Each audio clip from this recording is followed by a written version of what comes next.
Ас содасының пайдасы. Бұл туралы ғылымда не дейді? Ас содасы әрбір үйде бар, бірақ оның қаншалықты пайдалы екенін біле бермейді. Оның құрамында қандай заттар бар? Денсаулыққа қалай әсер етеді? Ғалымдар қандай зерттеулер жүргізді? Бүгін осы сұрақтың жауабын толық ашып, сіздерге ақпарат таратамыз. Арнамыздағы көрермендердің көбісі жазылмай көреді екен. Сондықтан арнаға тіркеліп қойыңыз. Сіз үшін пайдалы ақпараттар әлі де көп болады. Ас содасы дегеніміз не? Оның құрамы қандай? Ас содасының ғылыми атауы натрий гидрокарбонаты. Бұл әлсіз сілтілік қасиеті бар ақ түсті ұнтақ зат. Ас содасының негізгі қасиеттері: қышқылмен әрекеттескенде газ бөледі.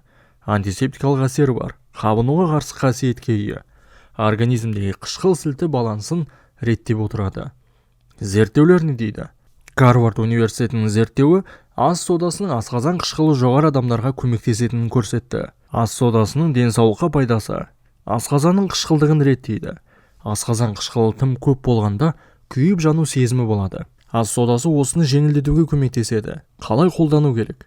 Бір стакан жылы суға жарты шай қасық сода қосып араластырып ішу керек. Назар аударыңыз, соданы көп қолдану асқазанға зиян тигізуі мүмкін. Сондықтан күніне бір реттен артық қолданбаған дұрыс. Тыныс алу жолдарын тазартуға көмектеседі. Сода суға қосылып бумен демалғанда мұрын мен тамақтың шырышты қабатын жұмсартады.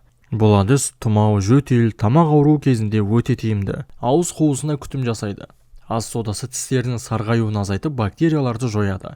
Бір шай қасық содамен бірнеше тамшы суды араластырып, паста жасап, тісіңізге жағып, 1-2 минут уқалаңыз. Күніне бір реттен артық қолданбаңыз. Тым жиі қолдану тіс эмалін зақымдауы мүмкін. Тері күтіміне пайдасы: ас содасы қабынуды азайтып, терідегі майлылықты реттей алады. Енді мұны қалай қолдану керек? Бір шай қасық содамен 2 шай қасық суды араластырып, бетіңізге маска ретінде жағыңыз. 5-10 минуттан кейін жылы сумен шайыңыз. Безеу бөртпелерге жақсы көмектеседі. Дене иісін кетіреді. Терідегі бактериялар жағымсыз иістің негізгі себебі екенін білесіз бе? Сода осы бактерияларды бейтараптандырады. Қалай қолдану керек? Душтан кейін қолтыққа немесе аяққа аздап сода себіңіз. Ас содасының ғылыми зерттеулері. 2009 жылғы Америкалық денсаулық сақтау университетінің зерттеуі ас содасы бүйрек аурулары бар адамдарда қанды сілтілеуге көмектесетіні анықталды. 2017 жылы спортшыларға жүргізілген зерттеу ас содасы сүт қышқылын бейтараптандырып, физикалық төзімділікті арттыратыны дәлелденген. Ғалымдар әлі де сода туралы зерттеулер жүргізіп жатыр. Сондықтан оны ем ретінде пайдаланбас бұрын дәрігермен кеңескеніңіз дұрыс. Соданы тұрмыста қолдану: ыдыс жууда, майлы дақтарды оңай кетіреді. Кілем тазартуда. Сода кілемдегі жағымсыз иісті сіңіреді. Тоңазытқыштағы иісті кетіру: бір ашық ыдысқа соданы қойып қойыңыз. Кір жуғанда қосу киім ақтығын сақтайды. Кәріз құбырын тазарту: сода мен сірке суын қосып, құбырларды тазартуға болады. Ас содасын қалай дұрыс қолдану керек? Қауіпсіздік ережесі: күніне 1 шай қасықтан артық ішпеңіз. Асқазан жарасы болса қолдануға болмайды. Қан қысымы жоғары адамдарға абай болу керек. Күнделікті өмірде дұрыс қолданса, ас содасы ең арзан, ең тиімді табиғи құрал болып табылады. Ас содасын балаларға қолдануға бола ма? Зияны бар ма? Ас содасы бұл натрий карбонаты үйде кеңінен қолданылатын заттар екені бәріне белгілі. Бірақ оны балаларға қолдануға бола ма? Қандай қауіптері бар? Қазір осы сұрақтарға да қосымша жауап бере кетейік. Жалпы ас содасы табиғи зат болғанымен балаларға қолдану кезінде өте сақ болу керек. Оны қандай жағдайларда және қалай пайдалану керектігін түсініп алу маңызды. Енді бұны қай кезде қолдануға болады? Тамақ ауырғанда шайынды жасауға. Сода ерітіндісін тамақтағы бактерияларды азайтуға көмектеседі. Бірақ оны 5 жастан асқан балаларға ғана қолдануға болады. Қалай жасау керек? 1 стакан суға 4-1 қасық сода қосып араластырыңыз. Балаға күніне 2-3 реттен тамағын шайқату керек. Бірақ ерітіндіні жұтып қоймау керек. 5 жасқа дейінгі балаларға бұл әдісті қолдануға болмайды. Себебі олар сұйықтықты дұрыс шайқай алмай, жұтып қоюы мүмкін. Тері бөртпелерін емдеуде. Кішкентай балаларда жүргек бөртпесі, аллергиялық бөртпелер жиі кездеседі. Сода ерітіндісі осындай жағдайда көмектесе алады. 1 стакан суға 1 шай қасық сода қосып араластырыңыз. Дақтарға таза мақта тампонмен жағып, 10-15 минуттан кейін жылы сумен жуып тастау керек. Бірақ сезімтал терісі бар балаларға қолдануға болмайды. Себебі сода теріні құрғатып тітіргендіруі мүмкін. Масаның шағуынан кейін балалардың терісі маса шаққаннан кейін қышып тітіргенуі мүмкін. Ас содасы осыны жеңілдетуге көмектеседі. Қалай қолдану керек? Бір шай қасық сода мен бірнеше тамшы суды араластырып паста жасап, маса шаққан жерге жағыңыз. 10 минуттан кейін жуып тастаңыз. Егер баланың терісі қызарып кетсе, бұл әдісті қолдануды тоқтатыңыз. Ас содасының балаларға зияны қандай? Асқазанға зиян тигізуі мүмкін. Сода асқазан қышқылын бейтараптандыру үшін қолданылады.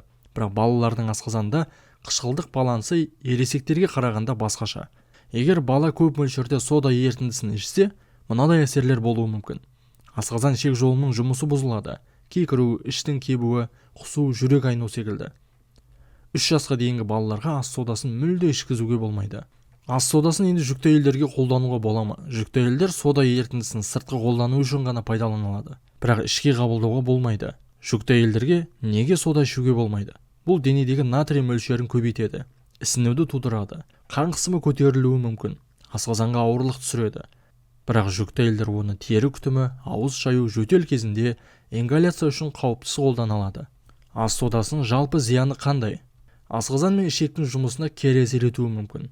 Күйдіруге көмектескенмен, ұзақ қолданғанда асқазан қышқылын тым төмендетіп, ас қорыту жүйесін бұзуы да мүмкін. Сілтілік теңгерімсіздік, алкалоз. Көп мөлшерде сода ағзадағы қышқыл сілті балансын бұзып, жүрек айну, құсу, әлсіздік тудырады. Теріге зияны болуы мүмкін. Ас содасы бұл әрине қабынуды азайтады, бірақ оны ұзақ қолданса, теріні қорғатып, тітіркендіруі мүмкін. Жүрекке зияндығы. Сода натрийге бай, ал натрийдің көп болуы жүрек ауруларын алып келуі мүмкін. Ас содасының құпиялары. Неге ол соншалықты танымал болып кетті? Ас содасы қазіргі уақытта ең көп талқыланатын тұрмыстық заттардың бірі. Оны тамақ пісіруде, тазалауда, емдік мақсатта, тіпті косметологияда да қолданылады. Бірақ оның сапырылысқан танымалдылығының артында қандай құпиялар жатыр? Ас содасы табиғатта труна деп аталатын минерал ретінде кездеседі. Бастапқыда оны көлдер мен шөгінділерден жинап, содан химиялық өңдеуден өткізетін. Ал қазіргі таңда ас содасын қалай өндіреді? Ол аммиак сода әдісі бойынша жасалады. Мұнда аммиак, көмір қышқыл газы және тұз пайдаланылады. Осы әдіс арқылы өте арзан әрі қолжетімді өнім алынады. Ас содасы неліктен соншалықты танымал болды? Соңғы жылдарда ас содасына деген қызығушылық күрт өсті. Бұл әсіресе денсаулыққа қатысты әртүрлі зерттеулерден кейін орын алды. Ас содасының кеңінен таралуына ықпал еткен факторлар интернеттегі шексіз кеңестері, YouTube, TikTok, Instagram секілді платформаларда оны әркім өз білгенінше насихаттап жүр. Қолжетімділігі өте арзан және кез келген дүкенде сатылады. Әртүрлі бағытта қолдану мүмкіндігі. Ас содасы ас үйден бастап медициналық процедураларға дейін қолданылады. Кейбір адамдардың ғажайып ем іздеуі, балама медицинаға қызығатындар оны ауруды емдеудің сиқырлы құралы деп те есептейді екен. Ас содасы белгілі бір жағдайларда пайдалы болғанымен, оның медицинада нақты ғылыми дәлелденбеген көптеген қолдану түрлері бар. Ас содасы туралы енді мынадай өтіріктер бар. Ас содасы салмақ тастауға көмектеседі. Бұл жалған. Кейбір адамдар оны метаболизмді жылдамдатады деп санайды, бірақ шынайы зерттеулер мұны растамайды. Ас содасы уланудан қорғайды. Бұл да жалған. Ас содасы ағзадан уыттарды шығармайды. Ол тек ішек жұмысын уақытша реттей алады, бірақ детоксикация процесіне қатыспайды. Ас содасы қан қысымын төмендетеді. Бұл да жалған. Керісінше натрий көп болғандықтан артық мөлшері қан қысымын көтеруі мүмкін. Ас содасы енді қай кезде шын мәнінде пайдалы болуы мүмкін? Асқазан қышқылын басуда.